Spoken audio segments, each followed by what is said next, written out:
Alright, so this is Checkered Flag for the Atari Jaguar.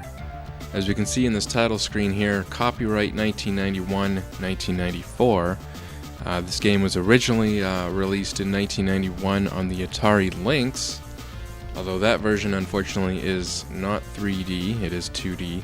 So, obviously it's a very different game with the same name. Gentlemen, start your engines.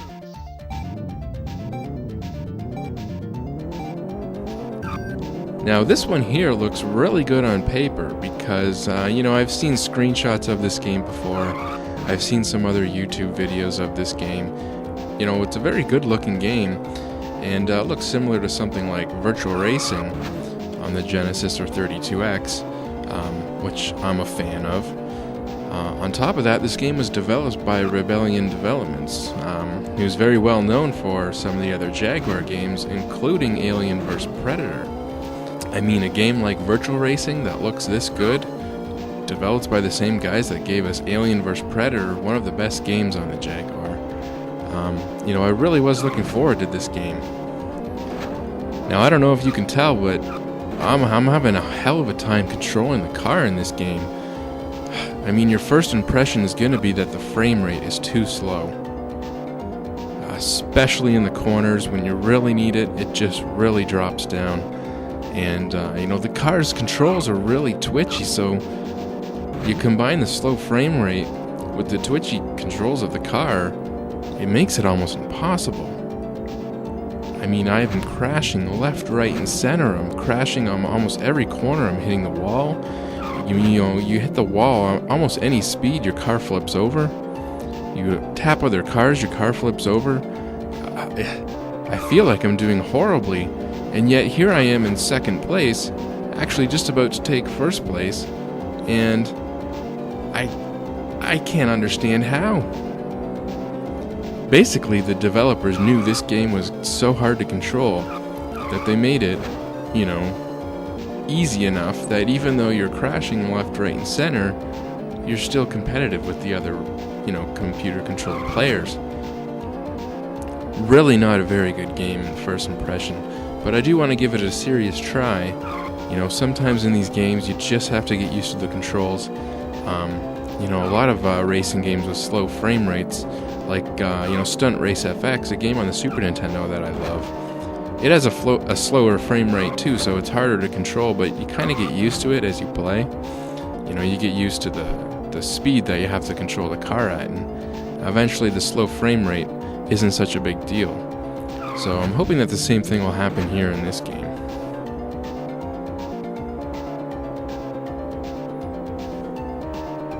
As you can see here, we have different camera angles. Typical in this kind of a game, you have a cockpit view where you see your hands on the steering wheel. Once again, very similar to Virtua Racing. And, you can also go out further. Actually, the number pad on the Jaguar controller changes the camera angles, which works out really well because there's actually about 6 camera angles in this game. So, number 1 is this internal view, and then to number 6 you get further and further away from the car. So some of you might like this view where you're furthest from the car and you can actually see the corners in their entirety. That might help. I thought it would help me in this game particularly. Didn't seem to help, so I'm just going to stick with the stock camera angles from here on out. Now here I am racing in the rain with the wet tires, and you'd think for a game that already had hard enough controls, putting it in the rain would make it impossible, and yet I think I'm doing better now in the rain than I was on the dry. So once again, did they even really change the controls when you're in the rain? It doesn't seem like the car is any slipperier. And I'm sure if you asked any real F1 driver, it's probably next to impossible to drive these cars in the rain. So, there you go. They added some weather effects. You can have rain and fog. I'm not so sure if the rain's really doing anything other than what we see on the screen.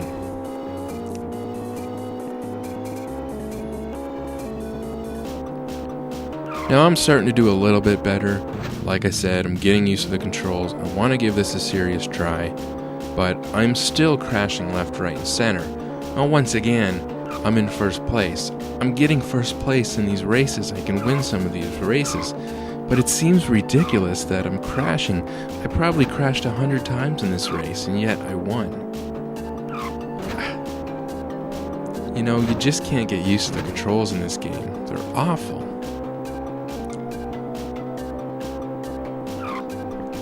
Like I said, the graphics in this game are pretty good for the time. This game came out in 1994. Once again, around that same time, you had the 32X, you had Virtua Racing on the 32X, you had Virtua Racing on the Genesis. Keep in mind, using the SVP chip on the Genesis, you know, is this similar to something the Super Nintendo could do with the Super FX2 chip? Probably. But it's still pretty impressive. It's running on a system without any enhancements in the cartridge.